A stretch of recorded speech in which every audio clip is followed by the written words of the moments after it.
என்னுடைய செயலும் சிந்தனையிலும் இந்த சமூகத்துக்கு பயனுள்ளதாக இருக்குன்னு நினைக்கிறவங்க மட்டும் இந்த மூவேந்தர் மீடியாவை சப்ஸ்கிரைப் பண்ணிவிட்டு பெல் ஐக்கான் ஆல் கொடுத்து வந்து ஃபாலோ பண்ணிக்கோங்க. மூவேந்தர் மீடியாவுக்கு உதவணும்னு நினைக்கிற உறவுகள் கீழே கொடுக்கப்பட்டுள்ள வாட்ஸ்அப் நம்பருக்கு தொடர்பு கொள்ளுங்கள். நன்றி. ஹலோ. வணக்கம் தினேஷ். வணக்கம். இந்த கோயில்பட்டியில் அந்த நம்ம பெண்ணிட்ட ஒரு ஆள் வந்து பாலியல் ரீதியான தொல்லை கொடுத்தாரு. அப்போ நம்ம ஒரு விஷயம் சொன்னோம்ல, ஆமா தினேஷ். அட்வொகேட் வச்சு எப்படி மூவ் பண்ணியிருக்கு, அடுத்த கட்ட நகர்வில் என்னென்ன பண்ணிட்டு இருக்கு தினேஷ், அந்த விஷயத்த நீ சொன்ன உடனே அந்த அம்மா நம்பருக்கு தொடர்பு கொண்டு பேசணும். அவங்க ரொம்ப பயந்து போயிருந்தாங்க. ஆ அவங்களுக்கு வந்து அந்த அமுல்ராஜ் தரப்புல அந்த ஆப்போசிட் தரப்புல இருந்து கொஞ்சம் அழுத்தங்கள் கொடுத்துருக்காங்க. ஆ அதனால இருந்தாங்க. அதுக்கப்புறம் நான் என்ன பண்ணேன், உடனடியாக வந்து நம்ம ராஜ்குமார்னு சொல்லி நம்ம தம்பி வழக்கறிஞர் அங்க இருக்காரு, அவரை அங்க தொடர்பு கொண்டு போக சொன்னோம். அவர் போய் சம்பவ இடத்துல அந்த காவல்துறையை சந்திச்சு பேசி அந்த ஆய்வாளரிடமே போனை கொடுத்தாரு என்கிட்ட. ஆ அவங்க வந்து அப்புறம் எல்லா விஷயத்தையும் எடுத்து சொன்னாங்க. அதற்கு முன்பு நம்ம மாவட்ட கண்காணிப்பாளர்கிட்ட பேசணும். ம் அவரு தூத்துக்குடி காவல்துறையை பொறுத்தளவுக்கு ரொம்ப சிறப்பா இருக்கு. அதை நம்ம ஏன்னா எவ்வளவோ சாடுறோம், உண்மையும் சொல்லணும்ல. ஆமாம் ஆமாம். ரொம்ப சிறப்பா இருக்காங்க. அந்த குறிப்பா எஸ்பி நான் தனிப்பட அமைச்சிருக்கேன், விரைவில் பிடிப்பேன்னு சொன்னாங்க. ஆ அந்த மேடம் சொன்னாங்க. அதே மாதிரி இப்ப வந்து நம்ம இந்த அங்கங்கன்னு அலைச்சல் இருந்தனால இதை ஊடையில வந்து அங்க இதை பதிவு பண்ண முடியல வந்துட்டேன். ம் அதுல அந்த முக்கிய குற்றவாளி என்ன அமுல்ராஜை தனிப்பட கைது பண்ணிட்டாங்க. சரிண்ணே. சரியா, கைது பண்ணிட்டாங்க. மேலும் நபர்களை வந்து தேடிக்கிட்டு இருக்காங்க. கம்பல்சரி பிடிச்சிருவேன்ட்டாங்க. ஆ சரியா, இது வந்து ரொம்ப அருவருக்கத்தக்கமான விஷயம். அந்த அமுல்ராஜ் அந்த பிள்ளைகிட்ட நடந்துகிட்டது. இன்னொன்னு கடந்து போயிருவாங்கன்னு அவர் நினைச்சிருக்காரு. அந்த பொண்ணு. ஆமா ஆமா, தேவேந்திர குலத்துல அந்த கடந்து போற விஷயமே நடக்காது. இல்ல அது இல்ல இப்போ நம்ம பொண்ணுங்க இல்ல அந்த பொண்ணே ரொம்ப பயப்படுதுனே. அதான் இப்ப கூட நான் அந்த ஒரு விஷயம் வந்து நம்ம பொள்ளாச்சி விஷயம் நடந்துச்சுல்ல, அது கூட சொன்னீங்க. ஆமா. பாரும்மா, நீ வந்து சும்மா ஏதோ அவன் ஒரு இடையூறு பண்ணாதுக்கே நீ இப்படி பயப்படுற, போய் கம்ப்ளைண்ட் கொடுக்குறதுக்கு யோசிச்சிருக்கிற, இவ்வளவு தூரம் பண்ணியிருந்திருக்க. ஆரம்பத்திலே இதை பண்ணியிருந்தேன்னா சரியா இருந்திருக்கும். இப்ப பாரு அந்த பொண்ணு தெளிவா ஊடகத்துல வந்து பேசுது. பேசி இன்னைக்கு வந்து பாத்தீங்கன்னா என்ன மாதிரி இன்னொரு பொண்ணு பாதிச்சிடக்கூடாது அப்படின்னு துணிச்சலா நின்னனாலதான் இன்னைக்கு வந்து லைஃப் லாங் போட்டாங்களே ஆயுள் தண்டனை. ஆமா ஆமா ஆமா ஆமா. இது இன்னும் கொஞ்சம் உங்க ஃபோர்ஸா இல்ல, அவன் கொஞ்சம் பயப்படுறான்னு தெரிஞ்சோன்னதான் அவன் அடுத்த ஆள் இந்த மாதிரி பண்ணியிருக்கான். இல்ல இல்ல, இது மாதிரி தினம் தினம் அனுதினமும் எவ்வளவோ வந்து நடந்துகிட்டு தான் இருக்கு. ம் சட்டம் வந்து முன் வந்தா அதை செய்யறதுக்கு சட்டம் ரெடியா தான் இருக்கு. நம்ம ம் சட்டத்தை குறை சொல்லக்கூடாது. ம் சட்டம் தயாரா இருக்கு. அது யாருக்கா இருந்தாலும் சமமா தான் இருக்கு. ம் இப்ப ஊடகங்கள் வந்துருச்சு.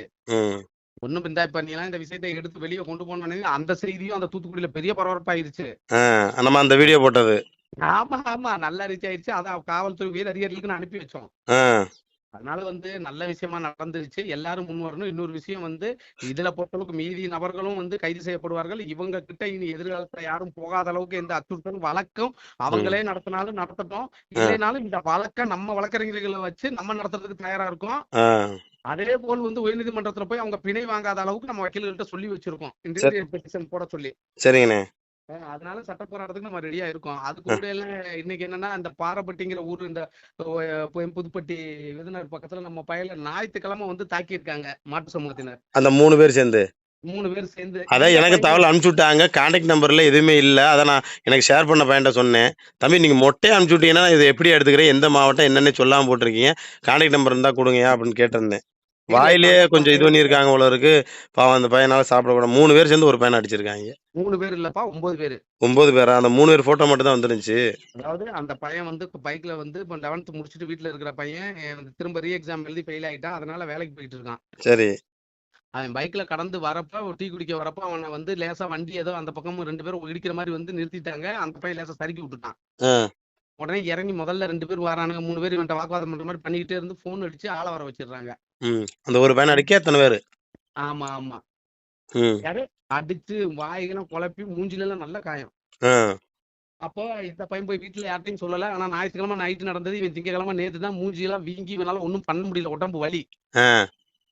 அதுக்கப்புறம் அவங்க வீட்டுல சொல்லி நேற்று கொண்டு போனா கவர்மெண்ட் ஆஸ்பத்திரி கூட்டு போனா, நீங்க போய் முதல்ல இன்டிமேஷன் போட்டுட்டு வாங்கன்னு சொல்ல அதுக்கப்புறம் சத்தம் போட்டு சிவகாசி அரசு பொது மருத்துவ மேல வந்து உள்ள அட்மிட் பண்ணிட்டாங்க. இந்த நிமிடம் வர வந்து இப்ப நம்ம பேசிட்டு இருக்கிற நிமிடம் வர வழக்கு பதிவு பண்ணல.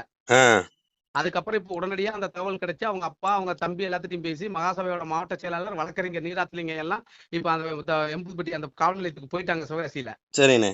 காவல் நிலையத்துல இப்ப அங்க இருக்காங்க. நான் எஸ்பி சார்ட்ட பேசியாச்சு. அதுக்கப்புறம் வந்து மேலும் இருக்கிற அவங்க அதிகாரிகள்ட்ட எல்லாம் பேசியாச்சு. உடனடியா இப்ப வழக்கு பதிவு பண்றோம்னு இருக்காங்க. அந்த பையன்கிட்ட நடந்த தகவலை ஒரு விஷயம் கூட உண்மைக்கு புறம்பு இல்லாம நடந்ததை மட்டும் வழக்கா எழுதி பதிவு பண்ண சொல்லியிருக்கோம். எஸ்பி சார் நல்ல டைப் தானே, அவரும் நல்லா ஆக்ஷன் எடுக்கக்கூடிய ஆள் தானே, இதோட நம்ம ஆமா அவரு பாத்துக்கணும்ல. உடனே டேக் ஆக்ஷன்ட்டாரு. ம் இப்ப நம்ம தரப்புல இருந்து இப்ப வழக்கு பதிவு பண்ணுவதற்கான மனு வந்து என்ன சொல்றது புகார் மனு எழுதிக்கிட்டு இருக்காங்க காவல் நிலையத்துல. இப்ப சரிண்ணே சரிண்ணே. கிட்டத்தட்ட வந்து நம்ம நாட்டாமா வந்து முத்துசாமியாபுரம் நாட்டாமா, மலர் அவருங்க, மலர்வண்ணே, நீராத்துலிங்கம், இன்னும் வந்து அங்க கிருஷ்ணன் கோயிலை சேர்ந்த நாட்டாமெல்லாம் போயிருக்காங்க, சரிண்ணே களத்துல இருக்காங்க. இப்ப இன்னும் கொஞ்ச நேரத்துல வழக்கு பதிவு பண்ணி உங்களுக்கு வந்துரும். சரிண்ணே. அது எஃப்ஐஆர் பதிவு பண்ணணும்னு சொல்லுங்க, அது சம்மந்தமா கூட நம்ம மக்கள்கிட்ட ஒரு பதிவு பண்ணிடுவோம். ஆமா சரிங்களா? பண்ணிடுவாங்க. இந்த பொண்ணுக்கு பொறுத்தளவுக்கு இந்த பொண்ணுக்குள்ள விழிப்புணர்வு வேணும். எங்க நடந்தாலும் அது நம்ம வந்து அதை எடுத்து சொல்றதுக்கு நம்ம ரெடியா இருக்கோம். சரிங்கண்ணே. சரி, நமக்கு உங்கள் ஃபேமிலிகிட்ட கேட்டுக்குவோம். நீங்கள் அட்வொகேட் வச்சு இந்த கடைசி வரைக்கும் நீங்கள் வாதாடுறீங்களா, இல்லை நாங்கள் எதுவும் பண்ணணுமான்னு நம்ம கேட்போம். இல்லை நீங்களே பாருங்க அப்படின்னு சொன்னால் நம்ம பார்ப்போம்.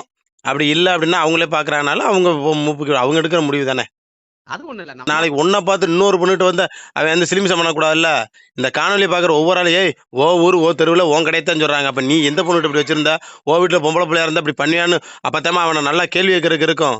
நாளைக்கு இவர் பண்ண தவறு நாளைக்கு எந்த பொண்ணுக்கிட்டையுமே என்ன, நாளைக்கு அவரோட உறவினர் பொண்ணுகிட்ட கூட இதை பண்ண மாட்டாப்புல என்ன நிச்சயம் இருக்கு. ஒரு சொந்த சமூகத்திலேயே அவன் வீட்டுல அவனுக்கு மகனோ இருந்தா கூட அவன் வீட்டுக்கு வர பொண்ணு பாதுகாப்பா இருக்கும்ல நாளைக்கு. இனிமேல் அமர்ராஜ் குடும்பமானாலே யோசிப்பாங்கல்ல. ஏன்னா எல்லாருக்கும் அவன் கண்ணுக்கு தெரியுது எல்லாம் பெண்ணா மட்டும் தானே பாக்குறான். அக்காவா, தங்கச்சியா, தாயா, அப்படி பாக்குற மனப்பான்மை இல்லாம இருக்க போய் தான் அவன் அப்படி செஞ்சிருக்கான்.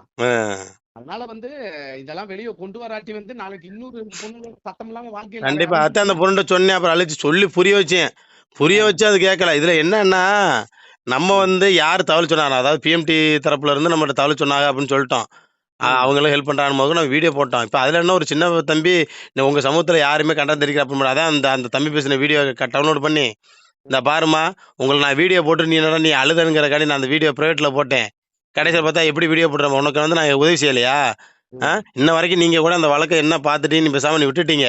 நான் ஒவ்வொரு முறையும் அவர்கிட்ட தொடர்பு கொண்டு ஒரு அட்வொகேட்னு தொடர்பு கொண்டு என்னாச்சு என்ன நிலுவையில் கேட்குறேன். அண்ணே நம்ம தீவிரப்படுத்திட்டு தான் இருக்கிறோம், கூடி சீக்கிரம் கைது பண்ணணும்னு சொல்லிடுறேன். இப்போ கைது பண்ணிட்டா, கைது பண்ண கூட நீங்க எனக்கு சொன்னீங்களா அப்படின்னு கேட்டேன். அப்புறம் வந்து எதுவுமே பொண்ணு அந்த பொண்ணு சொல்லலை, ரிப்ளை பண்ணல, எல்லாத்தையுமே பார்த்துட்டு பேசாமல் விட்டுருச்சு. எதுலையுமே தயவு செஞ்சு பயப்படாதீங்க, என்னைக்குமே துணிஞ்சு நில்லுங்க. என்ன நமக்கு வந்து இன்னைக்கு உனக்கு நடந்த நிலைமை எனக்கு அந்த ஏரியாவில் யாரும் அந்த பொண்ணுக்கு நடந்துடக்கூடாது. எதுக்கு எடுத்தாலும் பயந்துக்கிட்டு வாழ்றத விட்டுருங்கம்மா அப்படின்னு சொன்னேன். அப்புறம் அந்த பொண்ணு எந்த ரிப்ளே பண்ணல. அப்புறம் இருந்தாலும் அவங்க அம்மா பேசுனாங்க, பேசும்போது சொன்னேன், ஏம்மா எத்தனை நாள் தான் பயந்துட்டு இருப்பீங்க, இதாயிரும் அதாயிரும் யோசிச்சுட்டு இருக்கீங்க. அந்த விஷயம் சொன்னனால உங்க சம்மந்தப்பட்ட விஷயங்கள் எதுவுமே நாங்கள் பேசலாமா. நாங்கள் தனிப்பட்ட முறையில் காவல்துறைக்கு ஒரு கோரிக்கை வச்சதையும் கண்டனம் தெரிவித்ததையும் எங்களுக்கு யார் தகவல் கொடுத்தாலும் அவங்கள தான் மென்ஷன் பண்ணி சொல்லியிருக்கிறோம். அதனால வந்து அந்த வீடியோ மறுபடியும் ரிலீஸ் பண்ணியிருக்கேமா அப்படின்னு சொல்லிட்டேன். சரிப்பா நான் என்னன்னு பார்த்துக்கிறேன் அப்படின்ட்டு. அப்புறம் இப்போ பொள்ளாச்சி நடந்த இனிஷியமே இப்போ தான் அந்த பொண்ணுகிட்ட போட்டிருக்கேன். பாரு இந்த பொண்ணு இவ்வளோ துணிச்சலாக நிற்கிது, நீ ஒன்று ஓ மேலே தப்பே இல்லை, ஆனால் என் வாழ்க்கை போயிருமோ அப்படி போயிருமோ இப்படி போயிருமோ எனக்கு அசிங்கமாக இருக்குன்னு நீ தாம்மா கூனி குறுகிற. என்றைக்குமே ஒரு விஷயம் நடந்துச்சுன்னா பொண்ணுங்க தைரியமாக இது பண்ணணும். நீங்கள் பயப்பட தான் சில நாய்கள் வந்து உங்கள்கிட்ட வந்து தவறாக நடந்துக்கிற முயற்சி செய்வான். நீ அன்னைக்கே வந்து 4ஆம் தேதி நடந்த நிகழ்வுக்கே நீ பயப்படாமல் அந்த செருப்பை கழட்டி அடிச்சு விட்டோ இல்லை அவனு ஒரு 7:30 கூட்டிட்டு நீ வந்து நீ ஒரு பெட்டிஷனை கொடுத்துருந்தா இன்னொருத்த வந்து உன்ட்ட தவறாக வந்து சைகை காமிச்சிருக்க மாட்டான். நீ பயந்து போகிறத நினச்சி தானே உன்ட்ட சைகை காமிச்சிருக்கிறான். அத வந்து அவங்க ஏத்துக்கிற மாதிரி அவனுக்கு மனநிலைக்கு மாத்துறானுங்கல்ல. ஒரு பொண்ணு பார்த்துட்டு இது எதுக்குடா அப்படின்னு சொல்லிட்டு கடந்து போறத அவன் ஏத்துக்கிறதா நினைக்கிறான். அந்த பொண்ணு ஏத்துக்கிறது அப்படின்ற மாதிரி நடந்துக்கிறேன். இனிமேல் நம்ம என்ன பண்ணாலும் அந்த பொண்ணு வந்து கண்டுக்காது, நம்மளை வந்து யார்ட்டையும் போய் சொல்லாத தைரியத்துல தானே அடுத்து 4 லட்சம் 6 லட்சம் ஒருத்தன் பண்றான் தவிர. பாவம் எவ்வளவோ இருக்காங்க. இதை விட்டுட்டு வேலை வெட்டியை விட்டுட்டோம், மத்த இதை வச்சுட்டோம், அவங்களால அலைய முடியாது. இப்படி ஒரு கால சூழ்நிலையில இல்லையா பாவம் அதுக்கெல்லாம் போறத வச்சு கடந்து போறாங்கன்னு நினைக்கிறானுங்க. இந்த மாதிரி 2 விஷயம் இப்ப இந்த இனி கோயில்பட்டி சுத்து வட்டாரத்திலே எவனுக்கு இந்த தைரியம் வராது. எப்படி இல்ல நம்ம இதை லேசா விடக்கூடாதுண்ணே. இதை விட்டு நமக்கு சரியான விஷயங்களை பண்ணோம்னா தான் கண்டிப்பா வந்து இனிமேல் அது யாரா இருந்தாலும் சரி அதை அந்த பண்ணக்கூடாதுன்றதுக்கு வர்றது சரியா இருக்கும். இனிமேல் ஊடக தர்மம் ஒண்ணு இருக்கு, எல்லா விஷயத்தையும் வெளிச்சத்துக்கு நீ கொண்டு போகணும். ஏன்னா நம்மளுக்கு இருக்கிற ஒண்ணே ஒண்ணு, நம்மகிட்ட இல்லாத ஒண்ணே ஒண்ணு, நம்மளோட சம்பவங்கள் நம்ம சமூகத்துக்கான இன்னல்களை வெளியே கொண்டு போறதுக்கு இல்ல, இப்பதானே வெளியே வருது. இதான் இனி வந்து கரெக்டா ஆக்கப்பூர்வமா வெளியே கொண்டு போய் எல்லாத்தையும் வந்து வந்தாதான் எல்லாருக்கும் ஒரு விழிப்புணர்வு வரும். சரிண்ணே. சரி பாருங்க, பார்த்துட்டு அந்த லேண்ட் பிரச்சனை ஏதோ நம்ம மக்கள்கிட்ட அந்த இது பண்ணாம அது என்னாச்சு, அது ஆர்டர் வந்துருச்சா? ஆர்டர் அதாவது என்னன்னா தாசில்தார் வந்து அந்த பூமி தான் இடத்த அளந்து எல்லாருக்கும் கொடுத்துறேன்ட்டாங்க. திரும்ப அதுக்கு என்னன்னா ஒரிஜினல் ஆர்டர் காப்பி வந்தாலும் வந்து அளந்து தரேன்ட்டாங்க. ஓகே, ஒரிஜினல் காப்பி வந்தாலும் சொல்லுங்க, நம்ம வந்து அதையும் நம்ம கொஞ்சம் வெளில கொண்டு போயிடும். சரிங்களா? ஏன்னா அடுத்தடுத்து என்ன நம்ம மக்கள் பாதிக்கப்படும் போது நம்ம என்ன செய்யறன்றதை மக்களுக்கு கொண்டு போகணும். ஏன்னா நமக்கு வந்து ஊடகன்ற நிலைமை உடனே நமக்கு தகவல் கொடுத்துட்றாங்க. அதை நம்ம யார் அடுத்த கட்ட லெவலாக சட்ட ரீதியாக சந்திக்கிறா அதை நான் உங்கள்கிட்ட தகவல் கொடுத்துட்றேன். ஸோ நீங்கள் பண்ணக்கூடிய விஷயங்கள் அது மக்களுக்கு பயனுள்ளதாக இருக்கிறத நம்ம மக்கள்கிட்ட கொண்டு போனோம். மக்கள் தெரிஞ்சுக்கிட்டோம். யார் வந்து அடுத்தடுத்த ஸ்டெப் எடுத்து சரியாக செய்கிறாரு மக்கள் தெரிஞ்சுக்கிட்டோம். நம்ம வந்து சும்மா வந்து யாரையும் ப்ரொமோட் பண்ணிட்டு இருக்கல இல்லை. மக்கள் பாதிக்கப்படும் போது மக்களாக தான் கருத்து சொல்கிறாங்க. இப்போ ஏற்கனவே ஒரு இடத்துல ஒரு குற்றச்சாட்டு வச்சாங்க. அது மக்கள்கிட்ட தான் நம்ம கேட்டோம். சம்மந்தப்பட்ட நபர் இவர்கிட்ட சொன்னால் இவர்கிட்ட நம்ம அப்படி தான் தோன்றோம். எல்லாம் எல்லாருமே ஒருத்தரோட வளர்ச்சி ஒருவருக்கு சிலருக்கு வந்து பொறுக்குதில்லன்னு நினைக்கிறேன். ஸோ அதுக்கான வேலையை நம்ம விட்டுருவோம். யார் போட்டுருவோர் போட்டட்டும், தூற்றுவோர் தூட்டட்டும். நம்மளுக்கான வேலையை செஞ்சுட்டு சமூகத்துக்கான வேலையை செஞ்சுட்டு போய்கிட்டே இருப்போம். எதையும் கண்டுக்க போது நம்ம வேலையை நம்ம ஆமா. நீங்க யார பத்தி, எத பத்தி நீங்க பேச வேணாம். நீங்க கடந்து போங்க. நீங்க மக்களுக்கான வேலை செய்றத மட்டும் நீங்க இது பண்ணுங்க. நம்ம ஏன்னா, இந்த சமூகத்துல நம்ம பாதிக்கப்படும்போது உடனே ஸ்பாட்ல வந்து நின்னு நமக்கு ஒரு தீர்வு பெற்றுக் குடுக்க மாட்டாங்களான்னு இந்த சமூகம் ஏங்கிட்டு இருக்குது. ஸோ உங்களோட செயல்பாடுகள் சரியா இருக்கனால தான் இந்த மூவேந்தர் மீடியால உங்களுக்கு நான் சப்போர்ட் பண்ணி எல்லா விஷயமும் பண்றோம். அதனால தஞ்சாவூர்ல அம்மாப்பேட்டை பக்கத்துல வந்து வடபாதி உடையார் கோயில் போன 22ல ஒரு பெரிய பிரச்சனை ஏற்பட்டு 26 பேர் மேல வழக்கு. இந்த தடவை அதே வேலையை நம்ம மக்களை ஏமாத்தி தாசில்தார் கோட்டாடுன்னு சொல்லி ஒரு வந்து அதாவது கோர்ட்டு நீங்க விசாரிச்சு முடிவெடுங்கிறத நம்ம ஆளுங்களை கோட்டாடுன்னு சொல்லி பீஸ் கமிட்டியில கூப்பிட்டு ஏமாத்தி கையெழுத்து வாங்கி ஒரு திருவிழாவை மீண்டும் நடத்த ஏற்பாடு பண்ணிட்டாரு. அந்த திருவிழா நடந்தா நம்ம ஆளு கண்டிப்பா நாங்க விட மாட்டோம், சண்டையிடுவோங்கிறோம். கண்டிப்பா இந்த தடவை ஒரு குறிப்பிட்ட எல்லா ஊர்ல இருக்க எல்லா நபர் இளைஞர்களுமே வழக்கு. இந்த பிரச்சனையை கையில எடுத்து இப்போ சும்மா ஒண்ணுமே இல்லாம சட்ட ரீதியாவே போராடி மக்களை திரட்டி நேர தாலுகா வட்டாட்சியர் தாலுகா ஆபீஸுக்கும் எஸ்பி ஆபீஸ்க்கும் மட்டும் போய் நடந்த விஷயத்த முழுமையா சொல்லி அவங்களே எப்படி பேசணும் என்னன்னு சொல்லி இன்னைக்கு பேசி மாற்று சமூகமே எங்களுக்கு மெயினான பாதை இருக்கு, நாங்க அதுல போய்க்கிறோம், இந்த பாதை வேணான்னு முடிச்சாச்சு. இன்னைக்கு அந்த பகுதி மக்கள் அவ்வளவு சந்தோஷமா இருக்காங்க. வடபாதி விட அவங்களே வந்து வீடியோ போடுறதுனா கூட இன்னைக்கு எடுத்து உனக்கு அனுப்புவாங்க. இல்ல நீங்க அவங்களுக்கு எங்களுக்கு போட சொல்லுங்க. ஏன்னா நம்ம என்ன இப்ப நமக்கு இந்த நாமக்கல்ல நடந்த ஒரு விஷயம் தெரியும் உங்களுக்கு. அப்ப அது வந்து நிறைய பேருக்கு தெரியும். இன்னும் நம்ம அந்த வீடியோ வந்து பாண்டி டிவில அந்த போராட்டம் பண்ணதோட போட்டிருக்கோம். அதுக்கப்புறம் நான் நடந்த நிகழ்வை பத்தி போடல இல்ல. அதனால என்ன பண்றோம் அப்படின்றத நம்ம மக்கள்கிட்ட கொண்டு போவோம். நம்ம மக்களுக்காண்டி என்ன வேலை செய்யணும் மக்களுக்கு தெரிஞ்சா போதும். நம்ம மக்கள் பார்வைக்கிட்டுருவோம். நம்ம சரியான முறையில வந்து சோசியல் மீடியா ஹேண்டில் பண்றோமா இல்ல. ஏன்னா ஒரு சில பேர் குற்றச்சாட்டு வைக்கிறாங்கல்ல, ஏமாத்துறாங்கன்னு உங்க மேல ஒரு குற்றச்சாட்டு வைக்கிறாங்கல்ல. அதுக்கு நான் சொல்றேன்.